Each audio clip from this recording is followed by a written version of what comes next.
Vivemos em um mundo onde a onda de terror e desastres tentam roubar a nossa paz, onde o mal sempre está tentando prevalecer.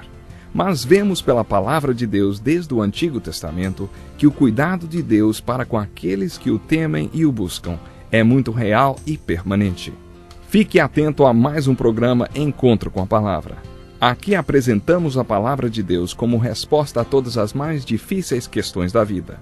Agora com você, Pastor Edson Bruno.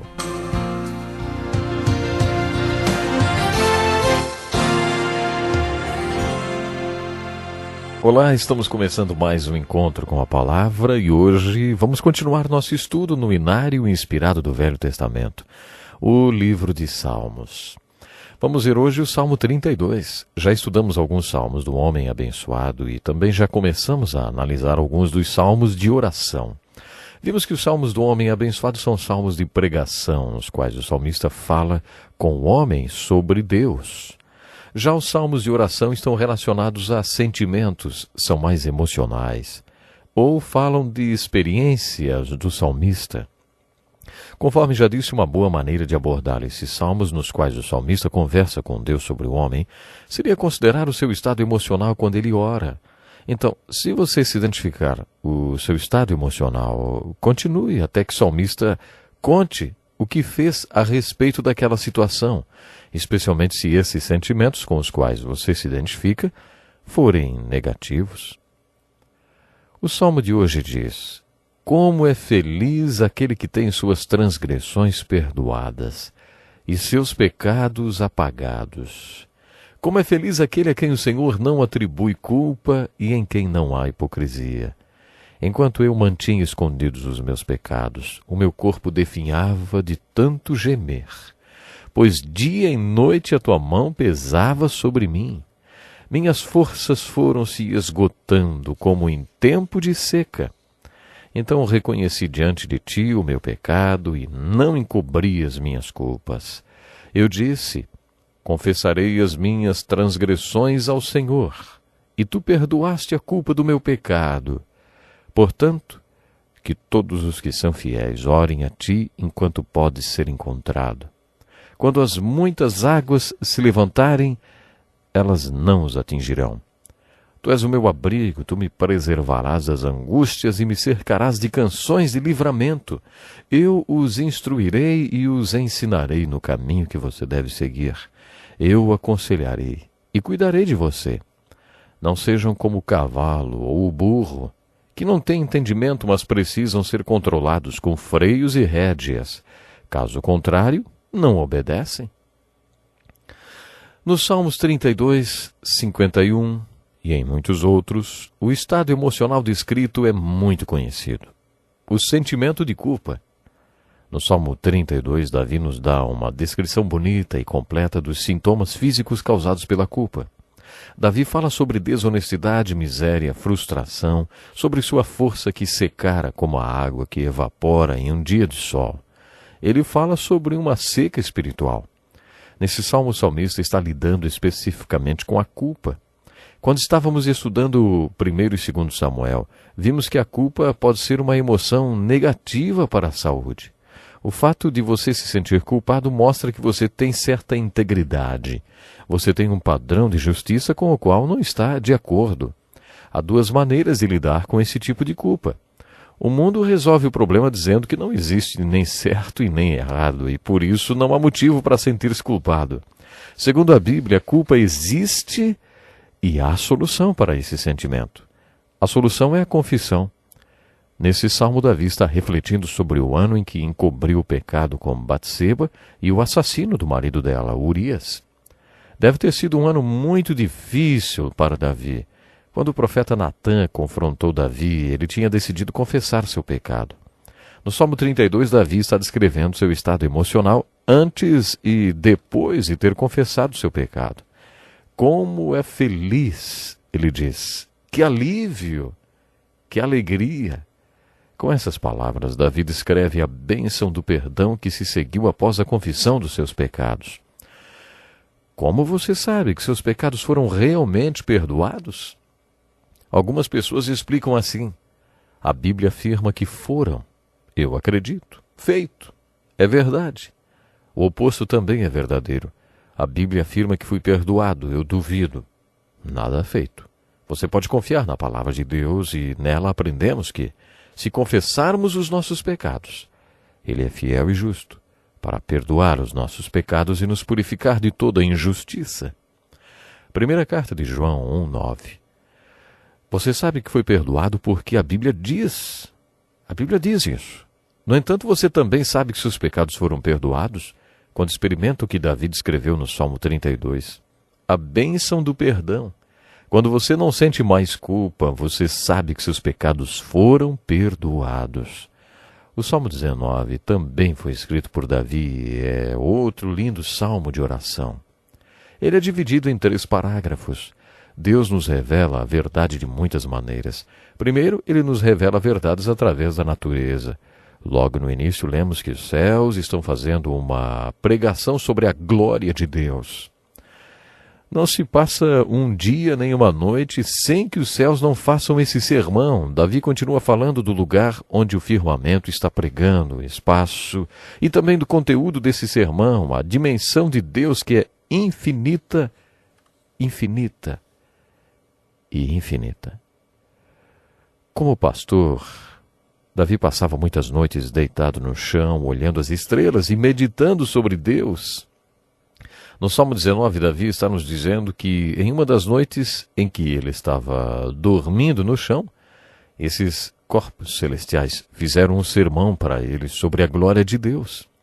O espaço, isto é, o firmamento, também pregou um sermão para Davi. O conteúdo desse sermão foi sobre o tamanho infinito de Deus.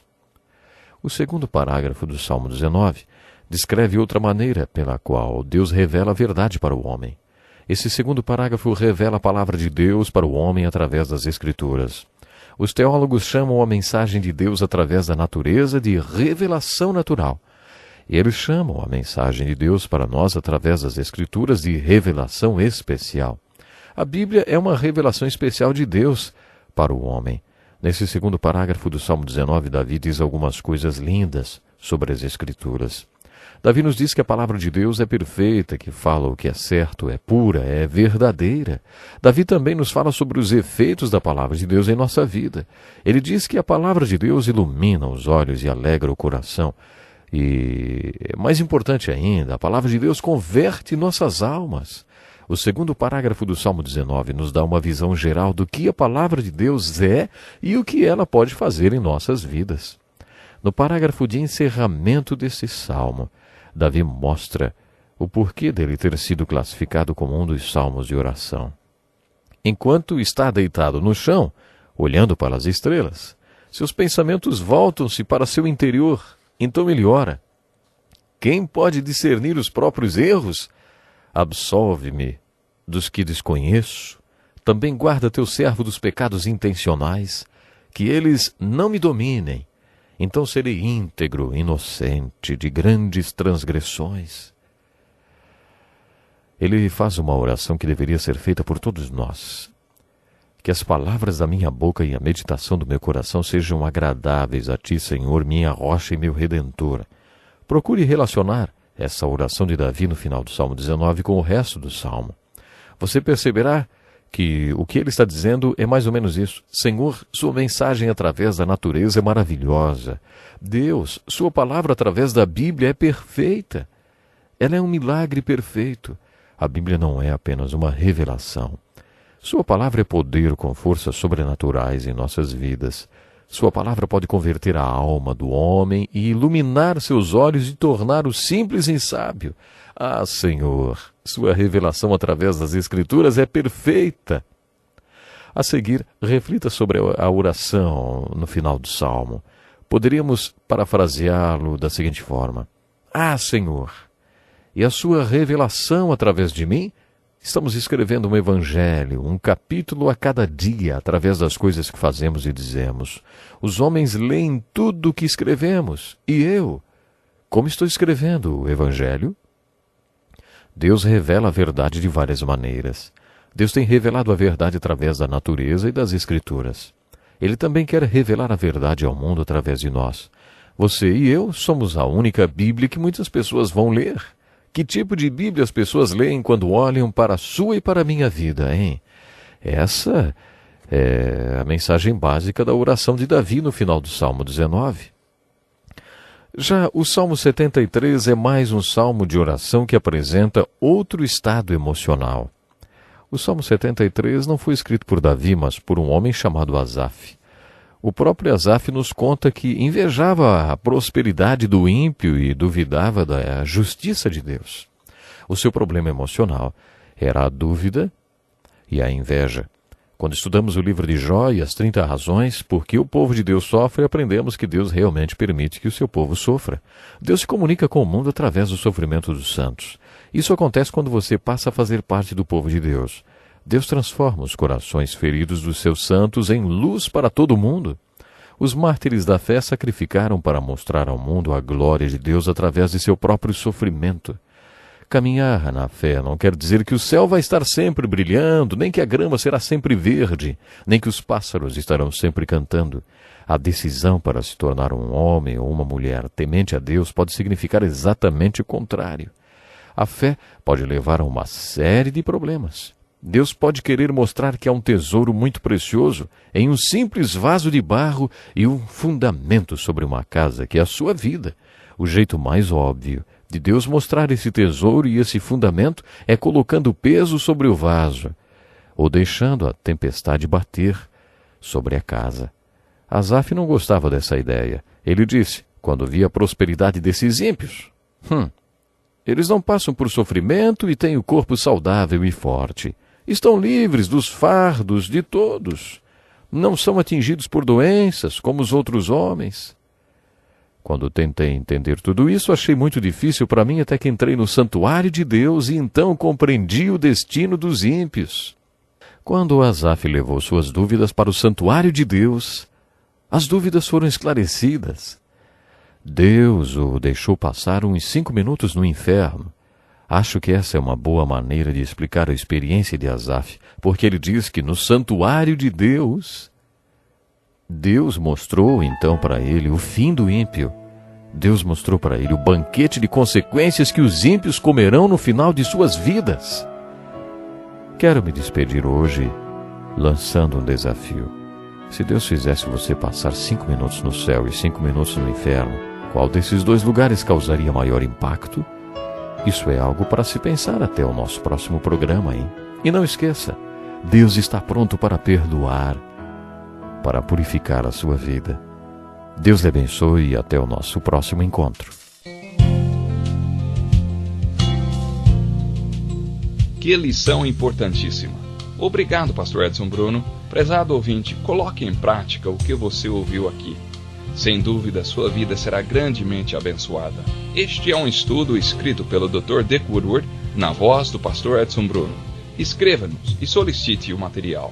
Nosso endereço é Encontro com a Palavra, Caixa Postal 2011, CEP 89201-970, Joinville, Santa Catarina. Até o nosso próximo Encontro com a Palavra.